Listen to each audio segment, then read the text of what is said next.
Spirit of love and light.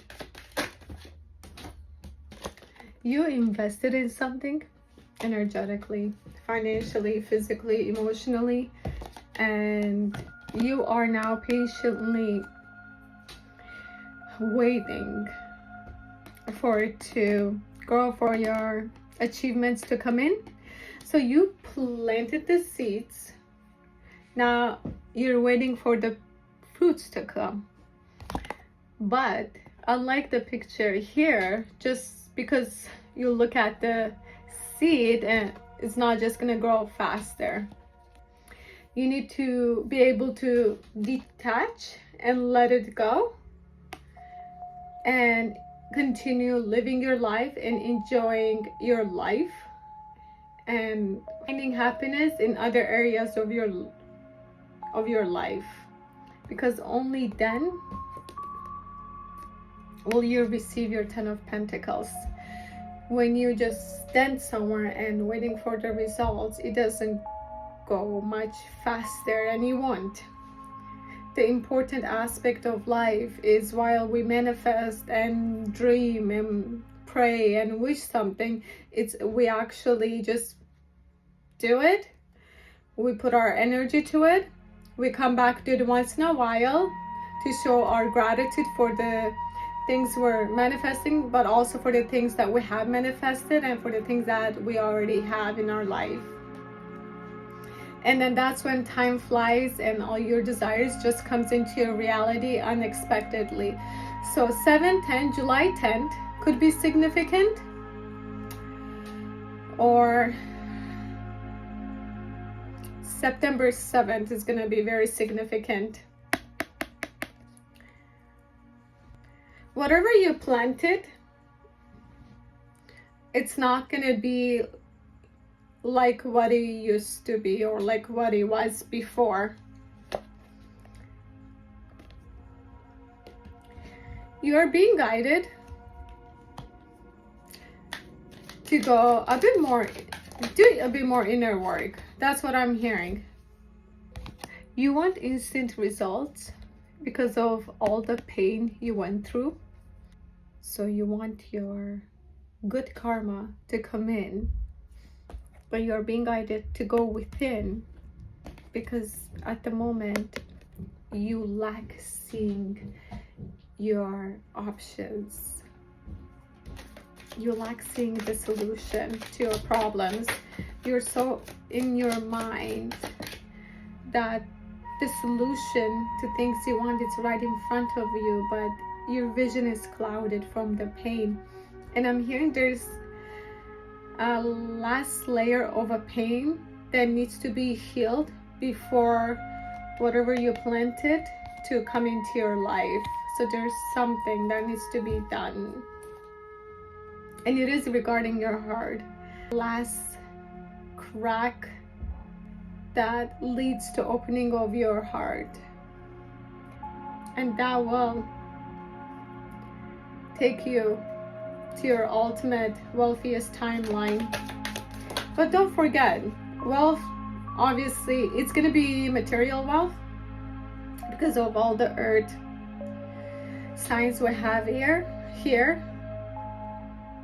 But before the material wealth that you seek arrives, you need to be grateful and thankful and appreciative of other aspects of your life that is filled with wealth.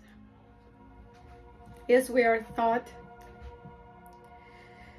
that wealth represents money. It represents material gains. It represents things that we can hold and see, to the point that we don't see the abundance of our soul, the abundant soul we have. We don't see the greatness of our hearts, the greatness of ourselves.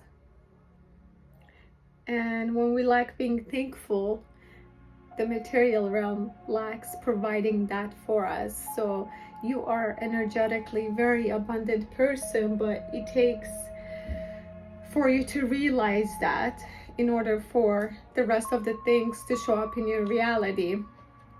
And when you do realize that, the wheel of fortune is and will be turning in your favor. Because remember, you are the magician.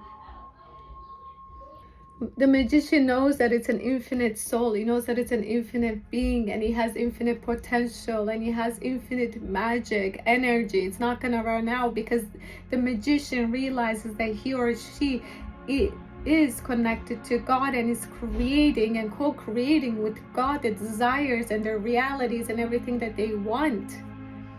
The magician is not holding money, nor is it holding cups. It's pure source crystal energy. It's holding its crystalline energy. It's tapped into its 12th DNA.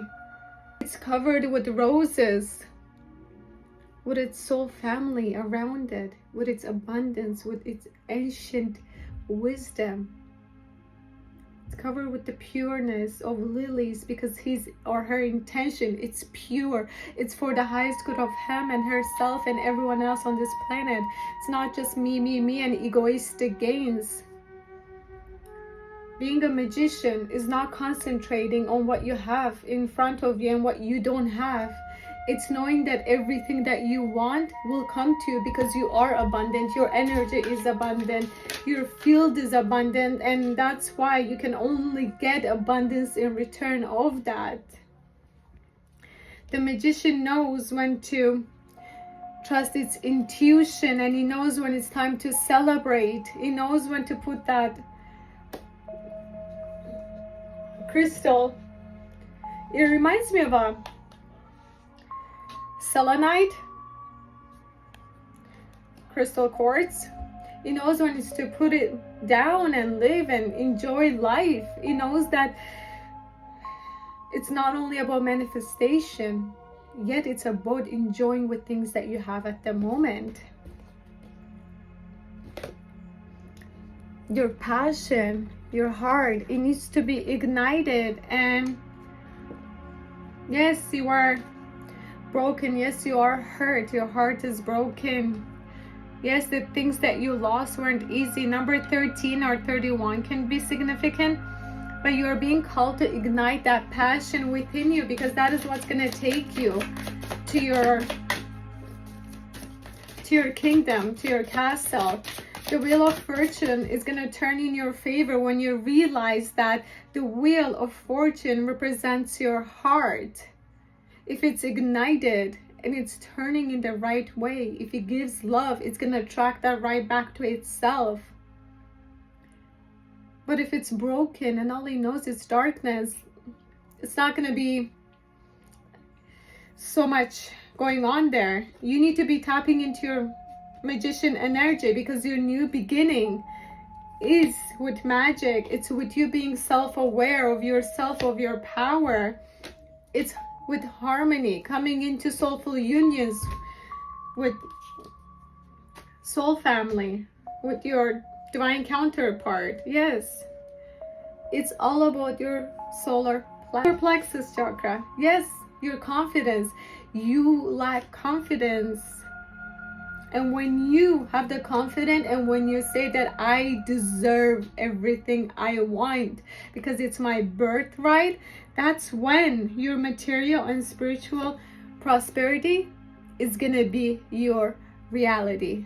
That's all I have. Love and light.